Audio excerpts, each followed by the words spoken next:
मौसम गर्म हो और ऊपर से रोजा भी, तो नींद की परी अपनी बाहों में ले ही लेती है। ऐसे में ये ट्रैफिक एहलकार भी क्या करें। साहिल की ठंडी ठंडी हवा से आंखें बंद होने लगी तो ड्यूटी की परवाह किसे रही। ऐसे में अफसरान भी माह सियाम के एहतराम में दरगुजर से काम लेते हैं।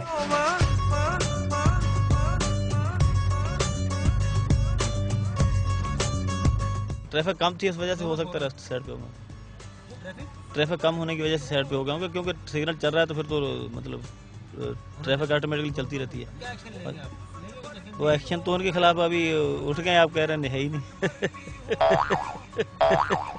रोजे में औकात कार में नरमी के बावजूद फराइज से गफलत दुरुस्त नहीं। ताहम रोजे को जवाब बनाकर इसका फायदा उठाना हमारे मुआशरे में आम है। कैमरामैन अख्तर चौहान के साथ सैयद ज़ीशान अहमद, डॉन न्यूज़, कराची।